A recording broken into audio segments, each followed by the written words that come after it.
Chapter 9 Yaba.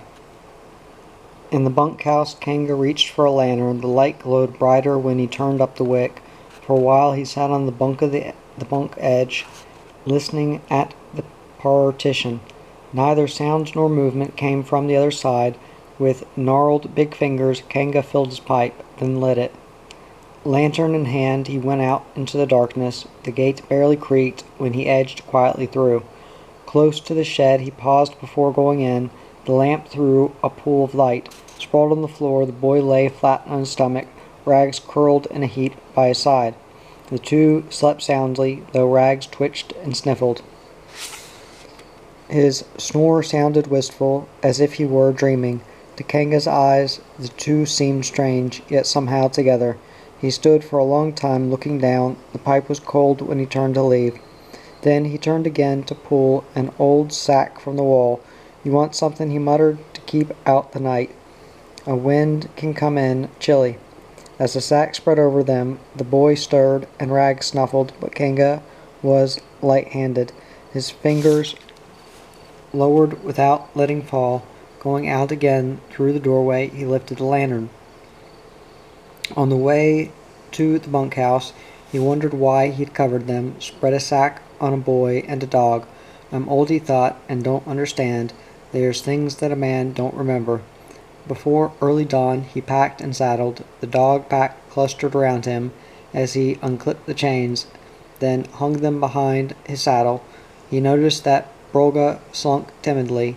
"You'll be right," he told her. "In a day or two, you'll forget about your pup." When the last dog was free, Kanga mounted and nodded to Skipper.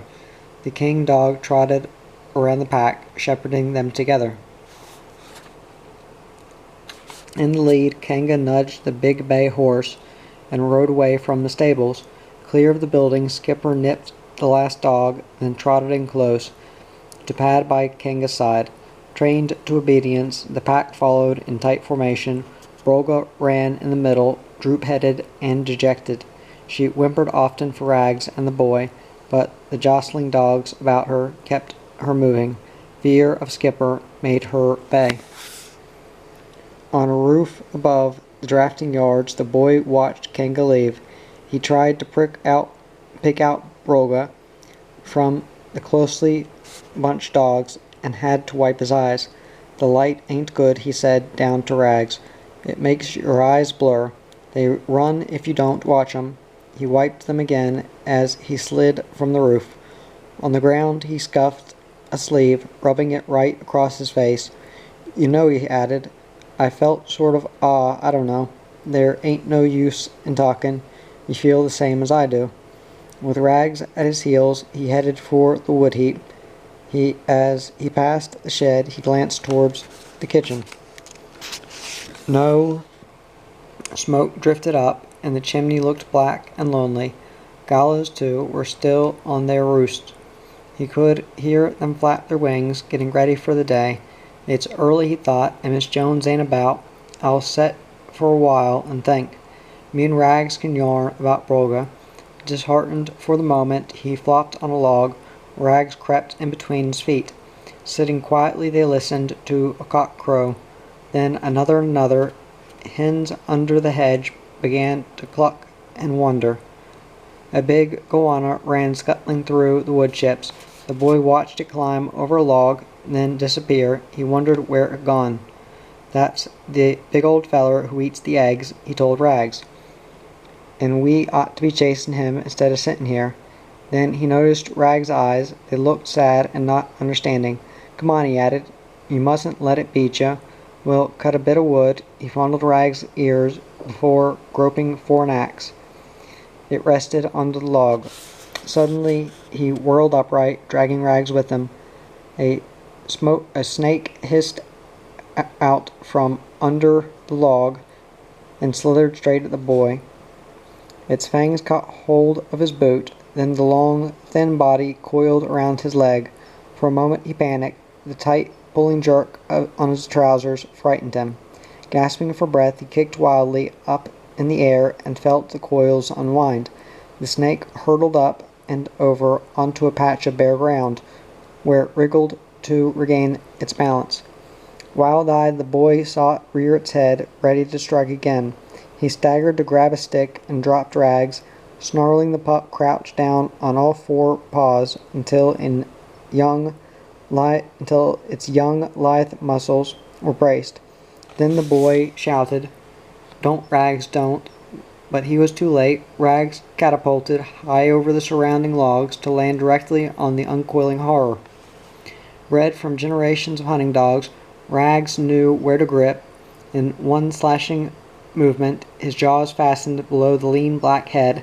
The snake's coils writhed, twisting around his body. Stumbling, the boy fell headlong before he found a stick. Gripping it tightly, he half crawled, half ran to get in close to Rags. "Hold him," he panted. "Hold on to him, mate. For anything's sake, don't let him go." Sobbing, he caught the snake's tail and tried to stamp on it. "I'll break its back," he thought, "and save old Rags. If he's bit, he's sure to die." But the tail whipped out of his hand and doubled around Rags once more. The pup glanced up with warm, loving eyes. Its jaws stayed clamped on the snake. Behind him, the boy heard the gate slam, then the sound of running feet. He had no time to glance around. Gripping again, he clung to the snake's tail and tried to unwind it, keeping each coil stretched out straight. He barely heard when Yabba breathed, "Look out, son. I've got me fencing pliers. I'll grab his crawling head." Still holding the tail, the boy nodded quickly. "Yeah," he said, choking. "Yeah, Yabba, do it fast. He can't hold on much longer." Rags coughed as he spoke, and froth oozed from his tight-clamped jaws. His eyes stared straight ahead as Yabba sparred with the pliers. The pup sensed that Yabba was helping. Carefully, Yabba dodged the jerk and twitch of the narrow, vicious head.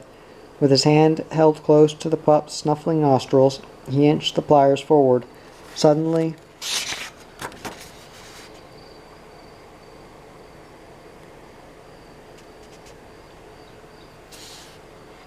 he snapped them shut, clamped on the thin, pointed mouth. "Got him," he shouted. "I've got him, son. You can ease your dog off. Just talk to him quiet," and unfastened his jaws. Almost laughing, he gripped the pliers tightly. He felt happy for the boy's sake. The boy wiped his face. "Core, I don't know," he said. "There's always something. I thought I'd lost him then." Bent over, he worked his fingers in between Rag's teeth. The pup looked up, not quite understanding. He could feel that the snake was still alive. Its coils writhed and twisted around him. But the boy insisted. "Come on, Rags," he whispered. "Come on, Rags, old feller. You don't have to hold any more." As if not sure, Rags' eyes flickered uneasily, staring from Yabba to the boy forced quietly with his fingers. His worried face creased when the white young teeth came apart. "That's it," he grinned. "You're right, Yabba. You can do what you like with the snake." He pulled Rags to him and clasped the pup in his arms. Yabba whirled the snake around, then cracked it on the log. The scaly coil slumped when he opened the pliers. Yabba kicked the dead snake with his foot. "Well," he said with a chuckle, "I guess that's that. It was willin' while it lasted." He rubbed the pliers in dust before he shoved them into his pocket. The boy felt shaky. His legs wobbled before he reached a log and sat on it. He cradled Rags on his lap. "Yeah," he said, "I'm glad you came. I was stuck for what to do." Rags squirmed around until he wriggled to the ground. The dead snake still slithered and writhed. "They don't stop twisting for hours," Yabba told the boy, "but he's dead all right. That's a champion pup of yours." He hung on like a good 'un. Yabba went to pat the pup, then changed his mind. Instead, he added, "You see how it was. I nearly patted him. It ain't right to touch another man's dog." The boy nodded. For something to do, he picked up a handful of wood chips. They trickled down through his fingers as he said, "That's funny you say that. He ain't really mine, yet he thinks he is. I've had him since he was little, real little." He dropped the last of the chips to hold his hands close. A small gap showed between them, about as big as that, ain't no more. Yabba understood. The realization came after he glanced around the scattered wood heap. That's it, he thought. Where's the other one? You don't see one without the other. Slow-handed, he rolled a cigarette, then walked across to sit near the boy. While Yabba smoked, the boy trickled handfuls of chips. The two watched the sun show gold on the skyline. Behind them, smoke speared up straight from the kitchen chimney. Yabba threw away his cigarette when he asked, "Where's the other one? Broga, wasn't it? You called her?" The boy shaded his eyes now that the sun was up. He hoped he might see Kanga, and the dog pack trailed behind him. "Kanga took her," he said, "and she's out there, somewhere." He pointed past the peppercorns to the vast sweep of plains. Yabba nodded in understanding. "What can you say?" he thought. "And what can you do? You can't change a man and his dogs." To ease his legs, he stretched them each side of the log. "That's better," he sighed. "They're a bit strung up, prancing about with that snake. But I tell you what, son, don't look at it wrong. I reckon the bitch should be happy where she is. They soon settle down, you know, to the life they've been trained to." He said it convincingly and tapped the log as he spoke. His eyes looked beyond the boy to the distant waves of sand. Slowly the boy bent down. His hands felt empty after the last chip had fallen, and he fondled Rag's ears. I don't know," he told Yabba. "You should have seen her. She didn't want to go when Kanga clipped the chain." He patted Rag's neck, then straightened again. "And I tell you what, I don't think she likes him. Kanga, I mean. Mind you," he added, "I like him myself. Me and him are sort of mates. He don't say much, but we get on all right." Yabba sensed the searching. "Sure," he said. "He's a fine old man. You just have to understand him." When the bell rang from the kitchen, they stood up together. Yabba reached to grasp the axe. Spitting on his hands, he began to split wood. "You shove it in the barrow," he said to the boy, "and I'll chop. We'll have a load in no time." Later, as the boy dumped wood in the kitchen box, Miss Jones glanced around from the stove. His head and crumpled shoulders were halfway through the doorway. He held the door open with his hip. "You're late," she started to say, then changed her mind. Instead she asked, "Who was that running?" "I thought it was you at first." The boy came all the way in and let the door close. Sitting down, he edged his chair sideways before he said, "Ah, that was Yabba. He came over to give a hand. You know, cut a bit of wood." One leg crossed over the other. He stared at the wall opposite. Miss Jones smiled at his casual attitude. "Is that all?" she murmured. "I nearly came out myself, but I couldn't leave the stove." She forked 2 chops onto a plate and set them in front of the boy. While he ate, the boy stared around the kitchen. Finally he said, "I forgot your billy lid, Miss Jones. I left it in the shed." The meat alone stuck when he swallowed, and he had to gulp tea. Miss Jones said, "It doesn't matter, you can bring it any time." Before he left, she wrapped the 2 chopped bones in paper, along with some other scraps. "They'll do," she added, "to help keep Rags occupied, but you mustn't let him get too fat. Some of the scraps now could go to the hens. They eat a lot of wheat." Miss Jones herself fed the hens and roosters. A sackful of grain stood in the outside wood box. For a moment the boy stood holding the paper bundle. "Yeah," he said, "I reckon they could, but you don't want to worry. He's a pup, Miss Jones, and it helps keep him growing." Walking along the garden path, he whistled softly. Rags crawled out from under the wheelbarrow. Close to the boy's heels, he followed across to the wood heap. Still curled in a twisted heap, the snake lay belly side up. The boy nudged it with his boot, for he gingerly gripped its tail. "We'd better bury it," he said, "or Miss Jones will see it." With the snake dragon from one hand and the scraps in the other, he walked on past the feed shed. Close to the saddle room, he looked around for somewhere to hang the snake. As he looped it over a bush, the long hanging coils gave a convulsive wriggle. The boy stared closely. "I don't know," he told Rags, "but it's still got a wriggle. You better keep an eye on it while I find a mattock." He left the pup and went inside the room. It took him some time to find a mattock stowed in a corner. When he came out again, the snake was on the ground. Rags stood near its head, snarling through tight-shut jaws. "Cor," the boy grasped, "you gave me a fright. I suppose he fell on your back." Then he began to laugh.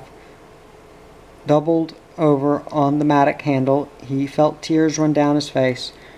Rags stared with puzzled eyes until the boy managed to say, "You looked so cocky I could have hugged you." Instead, I started to laugh, and you know, he went on, "I reckon it was good. You feel sort of better inside. Things ain't been really right lately." He scuffed a sleeve on his face before he dug a hole. The snake looked as cold as the earth when he dropped it to the bottom. Chapter 10. Eagle's View from a Windmill. Days later, the boy sat hunched outside the feed shed. His hands hung loosely between his knees in the small space beneath. Rags sprawled in shade. The flaring sun angled slightly westwards. Straightening to lean back, the boy shaded his eyes. High on the windmill tower, Ted and Yabba were working together. Ted sat on the closed-in mill casing. Yabba clung to the great sail wheel. The two were repairing damage done by the dust storm.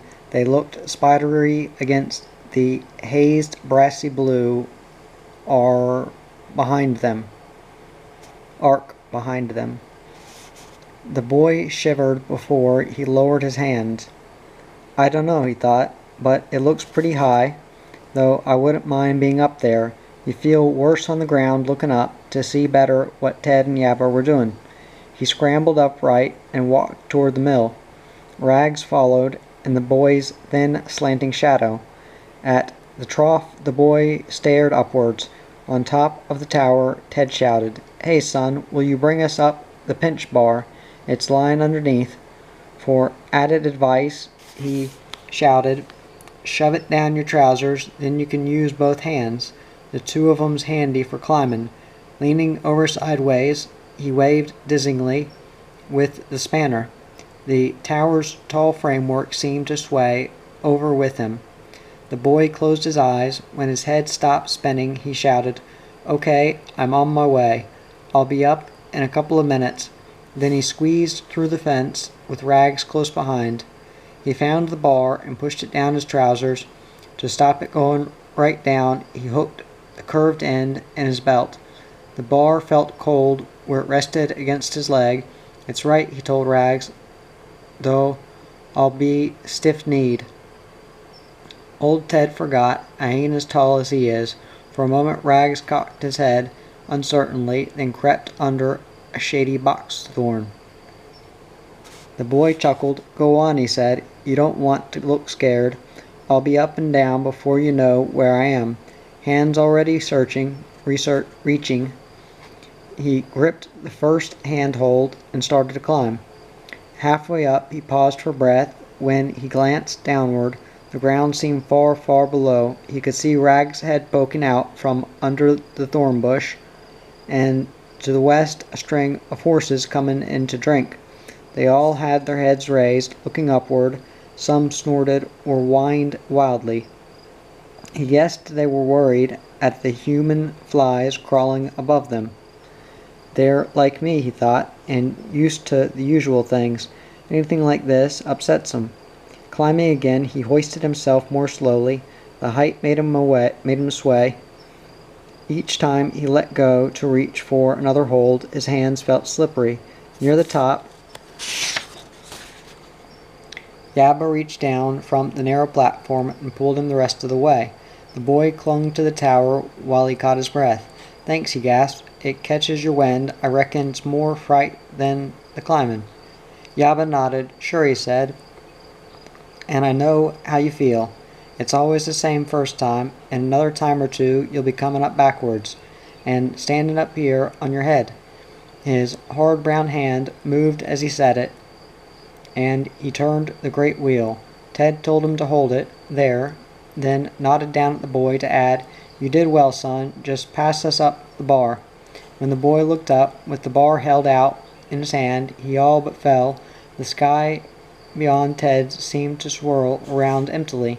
Yabba noticed the boy's face and tapped him on the shoulder. "Just past it," he said, "and don't look up. If you get that floatin' feelin', look straight in at the tower." To show what he meant, he hooked a leg through the wheel instead of using his hands. The spanner on his wrist hung dangling by a cord. Still dizzy, the boy clung until his head steadied. Afterwards, as his feet became accustomed to the thin, narrow plank underfoot, he helped Yabba hold the wheel. Ted levered up above to straighten a twisted sail. Finally, when all the damaged sails had been realigned, Ted slid down from the mill casing. Standing elbow close to the boy, his weight bent the shaking platform. "Oh well," he said, "I think that's the lot. We'll set for a spell, then go on down." Easing down gently, he sat on the platform. The boy and Yabba slipped down to his side.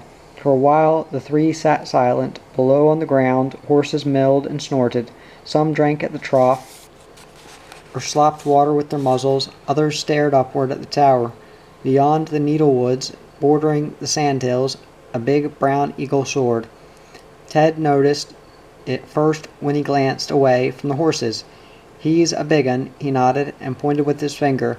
"You don't often see 'em. There ain't too many about these days."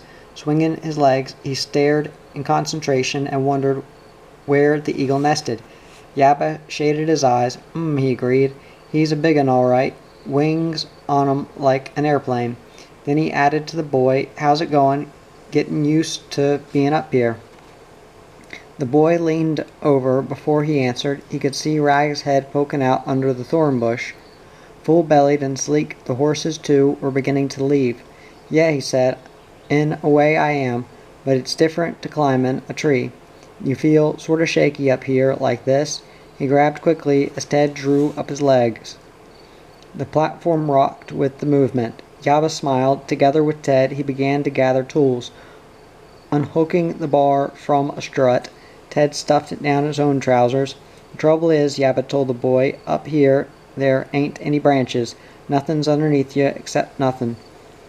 He chuckled as he said it and stood up close to the tower. The boy inched himself around to scramble up too. "Yeah," Ted said, "and that's about the size of it. Come on now, we might as well go down." As he inched along the platform, he added, "But there's one thing I like when I'm up here. It's the view of those sandhills. There's something about 'em that gets you." At the platform's corner,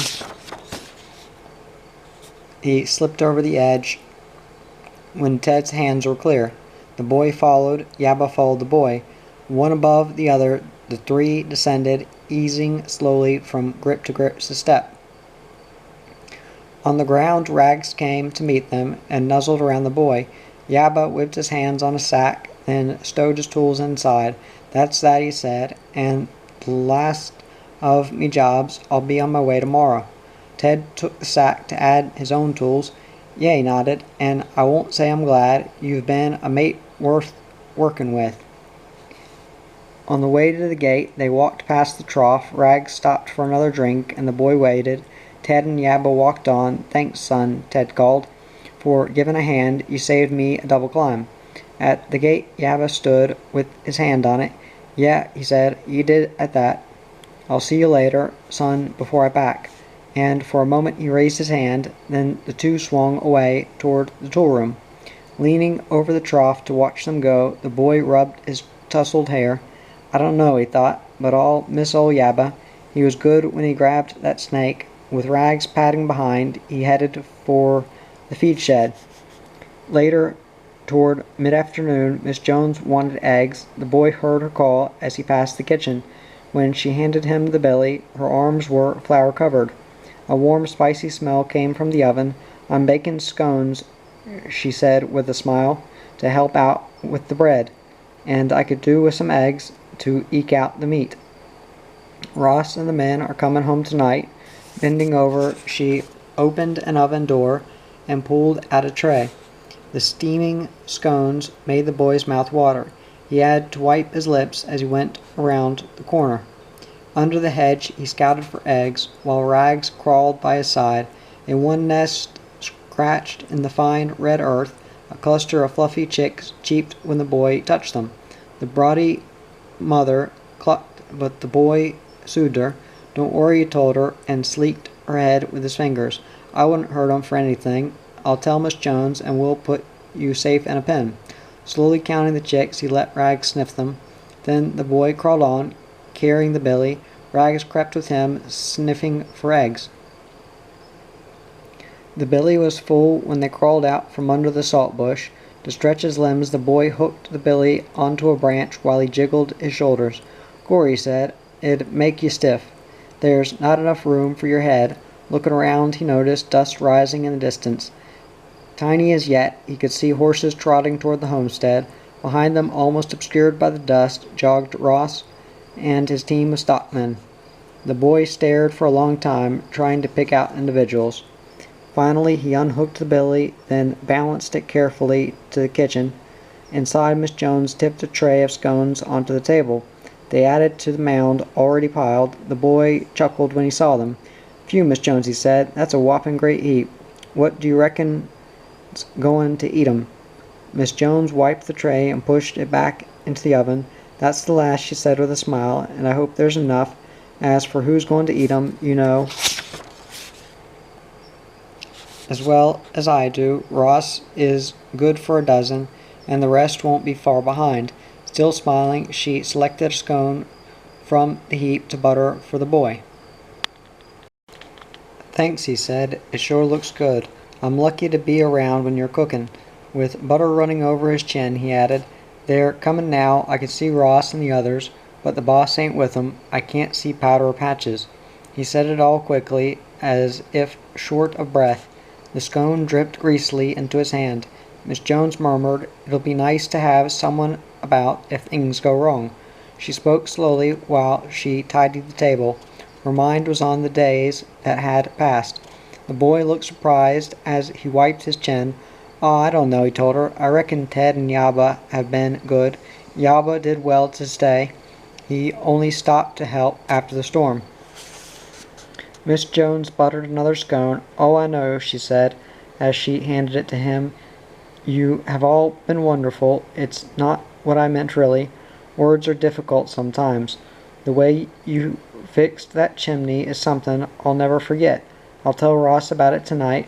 From the heap she picked a scone for Rags. She gave it to the boy, unbuttered.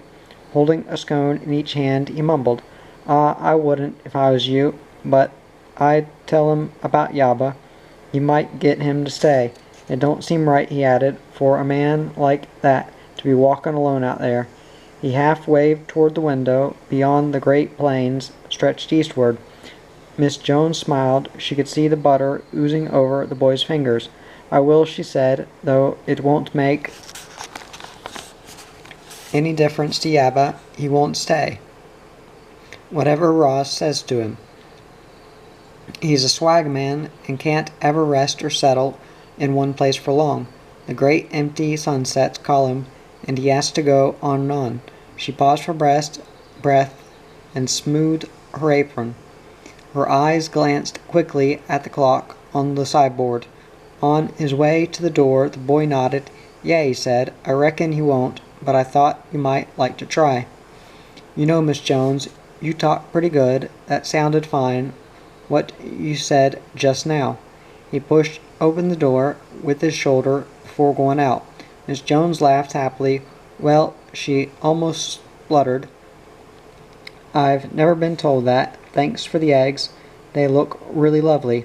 She turned away at the door, closed behind him. His boots clumped softly as he walked along the path. Outside the gate he met Yaba coming from the forge. The swag man had a frying pan in his hand. He turned to walk with the boy to the shed. After a few paces, Yaba said, "I've been fixing me pan. I welded new rivets on the handle." He held out the pan by its handle. 3 fresh rivets gleamed in the sunlight. The boy looked. "It's neat all right," he told Yaba. "You must have done a bit of blacksmithing. Old Kanga's good, too," he added. "You should see him shoe a horse. Every nail comes out nice and even." To show what he meant, he bent down and circled his boot. His hand left a round, smooth mark. Yaba twirled the pan, then tucked it under his arm. "Yeah," he said, "I can believe they would. Old men like him can do anything." Side by side with the boy, he squatted against the shed wall. For a treat the boy changed scones. He gave the buttered one to Rags and kept the dry for himself. While the two ate, Yabba rolled a cigarette. When it glowed a light, he flicked the match away. The bush, he thought, is filled for the most by strange characters. The boy is one, and by all I hear, old King is another, and both, you might say, are miles apart, as different as chalk and cheese. He let smoke drift from his mouth and gazed beyond the killing pens. Ross and his men were drawing nearer. The blacks and browns among the horses stood out clearly. Dust hung in a cloud over all. As if to himself, Yabba said, "I'll see 'em tonight and draw me pay, then pull out early. You can't beat the dawn and the first faint breeze. It's like a cool, soft hand on your face." His voice was almost a whisper, but the boy heard every word. He drew up his knees before he said, "That's how I reckon sometimes I wouldn't mind being on the track, walking every day to somewhere new, but when I look around at the shed and the wood heap and me room in the bunkhouse, I change. I'd miss 'em, Yabba, if I had to go away." He reached to stroke Rag's ears. The pup sighed, sleepy with contentment. Yabba nodded. "Sure," he agreed, "and you don't want to change. Once you start, you can't stop wandering. Your feet won't rest, or your body stay still. It's a lonely life, boy, with nothing to it, just sun and dust and the track stretching ahead. There ain't no end, however far you walk." Standing up, he dusted the seat of his trousers, then twirled the pan. "Well," he added, "so there it is. I'll push on now and straighten me gear. Maybe I'll see you before I leave." He nodded again, then walked away. The pan hung swinging by his side. For a moment the boy felt undecided. It ain't no use, he thought, running after him. He's just another feller that sort of comes and goes. Half scrambling up, he called, "I'll be at the gate, Yabba, to say so long." Rags licked his hand as he called, and the boy looked down. Rags' eyes glowed, warm and loving. That evening Miss Jones fried golden yolked eggs. As she set 3 in front of the boy, she said, "I had a word with Ross, and he tried to persuade Yabba, but he wouldn't listen. He's leaving in the morning without breakfast." She felt sorry for the boy when he said it. He looked tired, sitting hunched at the table. With a sigh, he stretched his legs under the table. "It don't matter," he told her. "You couldn't change 'em, Miss Jones. Places to him don't mean a thing. When the time comes to go, he has to be on his way." Miss Jones moved slowly to take tea 10 from the sideboard. "My goodness," she murmured, "you summed him up well, and I know how much you like him." The boy shook his head. After swallowing bread dunked in egg, he said, "I didn't sum him. He did it himself. Me and him had a quiet little chat. You could say we've been mates. In a way, I've helped him and Ted a lot." Miss Jones smiled. "I know you have. I shall miss him myself when he goes. He's always kind and polite." When the tea was made, she poured a cup for herself as well as the boy, then sat quietly opposite while he finished the meal. Afterwards, on his way to the door, he said, "Good night, Miss Jones. You should have been up that windmill. You can see right out across the sandhills." Miss Jones smiled again and handed him the billy. The scraps inside were mostly bread. "I don't think I want to see," she said. "Enough of them blew in here the other day to satisfy me. Good night, and don't wake too early. There's plenty of wood in the woodbox." Outside, the boy rubbed his head. "I don't know," he thought, as he walked along the hedge, "what to think of things sometimes. There's a lot about that's hard to understand, but you take Miss Jones, she's always there and never seems to change." In his room, he whistled softly. Rags crawled from under the bunk. "You know," the boy said, holding out the billy, "we done it round different tonight, but we better be quiet. Old Ross be mad if he was to come in." Rags licked the billy clean, then sprang up beside the boy. Together they sprawled on the blanket-covered bunk.